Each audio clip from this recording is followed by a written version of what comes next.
નમસ્કાર મિત્રો, આજનો આ વિડિયો એ બધા લોકો માટે વરદાનરૂપ સાબિત થશે જેઓ પાઇલ્સ એટલે કે મસાની સમસ્યાથી પરેશાન છે।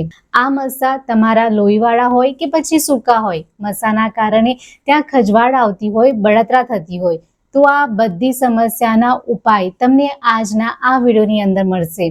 મારી સાથે આ વિડિયોના અંત સુધી જોડાયેલા રહો, કારણ કે આ વિડિયોની અંદર હું તમારી સાથે શેર કરીશ આ પાઇલ્સને દૂર કરવાનો 100% અસરદાર ઉપાય। આ ઉપાયને કર્યા પછી તમારી પાઇલ્સની સમસ્યા ફક્ત 7 દિવસની અંદર, હા સાચું સાંભળ્યું, ફક્ત 7 દિવસની અંદર તમને એમાં આરામ થતો દેખાશે। જે પણ રેમેડી હું તમને આગળ જણાવવા જઈ રહી છું એ રેમેડીને જરૂરથી એકવાર ટ્રાય કરજો।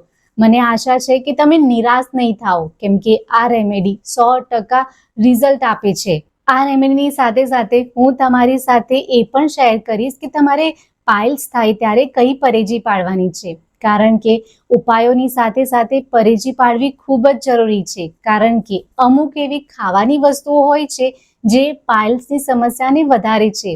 એટલે અમુક લોકો ફરિયાદ કરતા હોય છે કે અમે તો બધા ઉપાયો કરી લીધા પણ અમને તો કોઈ જ આરામ નથી મળ્યો। આરામ એટલા માટે નથી મળ્યો કે તમે દવાની સાથે યોગ્ય પરેજી નથી પાડી। જો તમે પરેજી પાડશો તો તમને 100% રિઝલ્ટ મળશે જ। એની સાથે સાથે હું તમને બેસ્ટ શાકભાજી અને ફળ જણાવીશ જે પાઇલ્સની સમસ્યાને દૂર કરવામાં એક સપોર્ટ તરીકે કામ કરશે। તો ચાલો જાણીએ અને સમજીએ પાઇલ્સને દૂર કરવાના ઉપાયો। મિત્રો, પાઇલ્સ એટલે કે હેમોરોઇડ, જેમાં ગુદા માર્ગ પાસેની નસો ફૂલી જાય છે અને દુખાવો, બળતરા કે બ્લીડિંગ થાય છે। આયુર્વેદમાં તેને અર્શ કહેવામાં આવે છે અને તેનું મુખ્ય કારણ છે કબજિયાત અને વાત દોષનું અસંતુલન। એટલે એમ કહી શકાય કે પાઇલ્સ થવાનું મુખ્ય કારણ તમારા પેટમાંથી જન્મે છે। એટલે આ સમસ્યાને દૂર કરવા માટે પહેલા તો તમારે તમારા પેટને સારું રાખવું પડશે। જો તમને ટોયલેટ કરતી વખતે દુખાવો થાય છે, બળતરા કે ખંજવાળ રહે છે, બ્લીડિંગ થાય છે અથવા મસા બહાર આવે છે, તો આ બધા પાઇલ્સના લક્ષણો છે। આ લક્ષણોને અવગણશો નહીં, કારણ કે શરૂઆતમાં જો તમે ધ્યાન આપશો તો આ સમસ્યા કંટ્રોલ કરી શકાય છે। મિત્રો, પાઇલ્સને દૂર કરવા માટે ડાયટ એક દવા જેવું કામ કરે છે, એટલે તમારે ડાયટ ઉપર ધ્યાન આપવું ખૂબ જ જરૂરી છે। તમારે તમારી ડાયટમાં ફાઇબરવાળા ખોરાક ખાવા જોઈએ। જમતી પહેલા તમારે સલાડનું સેવન કરવું જોઈએ। કાકડી, ટામેટા, ગાજર આ બધું તમારે જમતા પહેલા ખાવું જોઈએ। શાકભાજીમાં તમારે દૂધી, તુરિયા, પરવળ, ગલકા અને બીટરૂટને ખાવું જોઈએ। કંદમૂળમાં સુરણ પાઇલ્સને દૂર કરવા માટે એક રામબાણ ઇલાજ છે। સાંજે તમારે સુરણને ઘીમાં શેકી લેવું અને એની અંદર તમારે દહીં મિક્સ કરીને ખાવું જોઈએ। જો તમે અઠવાડિયામાં 3 વાર આ રીતે સુરણનું સેવન કરો છો તો તમને પાઇલ્સની સમસ્યામાં ખૂબ જ આરામ મળે છે। ફ્રૂટની વાત કરું તો પપૈયું, કેળા અને સફરજન સૌથી બેસ્ટ છે। ડ્રાય ફ્રૂટની વાત કરીએ તો પલાળેલી કિશમિશ અને પલાળેલા અંજીર જો તમે ખાઓ છો તો એ તમારી કબજિયાતને દૂર કરે છે અને પાઇલ્સની સમસ્યાને દૂર કરવામાં એક સપોર્ટ તરીકે કામ કરે છે। એની સાથે સાથે દિવસમાં 8 થી 10 ગ્લાસ પાણી પીવું જોઈએ, જે તમારા સ્ટૂલને સોફ્ટ બનાવે છે। ટોયલેટ કરતી વખતે દબાણ ઓછું થાય છે। પરેજીની વાત કરું તો બધા પ્રકારના સૂકા ચેવડા, ચવાણું, ભુજિયા સિંગ આ બધું તમારે ખાવાનું બંધ કરી દેવું જોઈએ।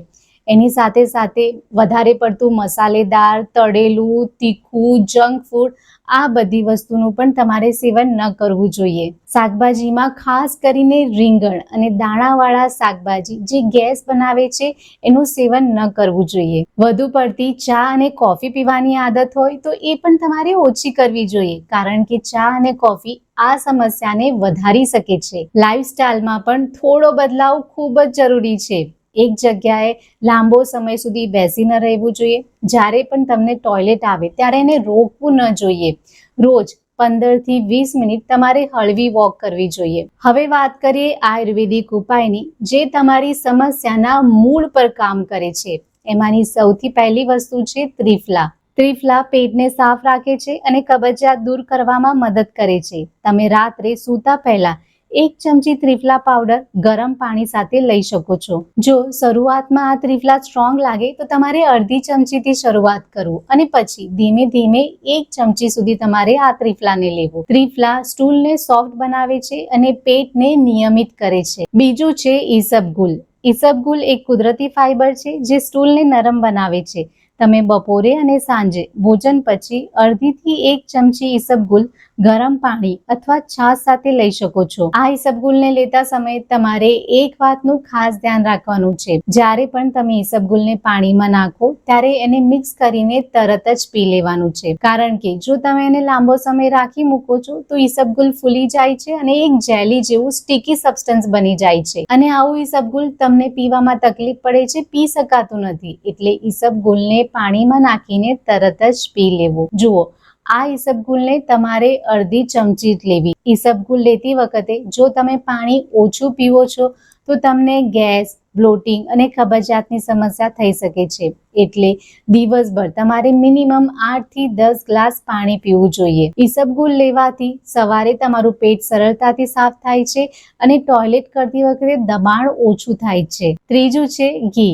આયુર્વેદમાં ઘી આંતરડાને લુબ્રિકેટ કરવા માટે ખૂબ ઉપયોગી માનવામાં આવે છે. તમે સવારે ખાલી પેટ 1 ચમચી દેશી ગાયનું ઘી લઈ શકો છો અથવા રાત્રે ગરમ દૂધમાં 1 ચમચી ઘી નાખીને પી શકો છો. આથી સ્ટૂલ સરળ બને છે અને દુખાવો ઓછો થાય છે. નિયમિત રીતે 7 થી 10 દિવસ જો તમે આ ત્રણેય ઉપાય કરો છો અને એની સાથે સાથે તમે પરેજી પાડો છો, તમારા ડાયટમાં પણ ધ્યાન આપો છો, તો તમને એમાં ખૂબ જ સારા રિઝલ્ટ જોવા મળે છે. જુઓ, જ્યારે પણ પાઇલ્સ થાય ત્યારે અમુક લોકોને દુખાવો અને બળતરા થતી હોય છે. તમારે 1 ચમચી નારિયેળ તેલ લેવાનું છે અથવા તો એલોવેરા જેલ લેવાનું છે. એની અંદર તમારે કપૂરની ટીકડીનો પાવડર નાખી દેવાનો છે. આ મિશ્રણને તમારે બળતરા થતી હોય, ખજવાળ આવતી હોય એ જગ્યાએ દિવસમાં 2 વાર લગાવવાનું છે. તમને ખૂબ જ આરામ મળશે, તમારી બળતરા ઓછી થશે. જો તમને વધુ પડતું બ્લીડિંગ થાય છે, ભારે દુખાવો રહે છે, મસા બહાર દેખાય છે, તો આ સમયે તમારે તમારા ડોક્ટરની સલાહ અવશ્ય લેવી. અંતમાં મિત્રો, પાઇલ્સ એ ખૂબ જ પીડાદાયક સમસ્યા છે, પણ જો તમે તમારી લાઈફસ્ટાઈલને ચેન્જ કરો છો, પરેજી પાડો છો, ડાયટ ઉપર ધ્યાન રાખો છો, આ આયુર્વેદિક ઉપાયોને કરો છો, તો આ સમસ્યાને કંટ્રોલ કરી શકાય છે. આ માહિતી જો તમને ઉપયોગી લાગી હોય તો વિડીયોને લાઈક કરી લેજો. તમારા મિત્રો અને પરિવારજનો સાથે જરૂરથી શેર કરજો. ચેનલ પર નવા છો તો ચેનલને સબસ્ક્રાઇબ કરી લેજો. ફરી મળીશું આવી જ એક નવી હોમ રેમેડી સાથે. ત્યાં સુધી હંમેશા સ્વસ્થ રહો, મસ્ત રહો.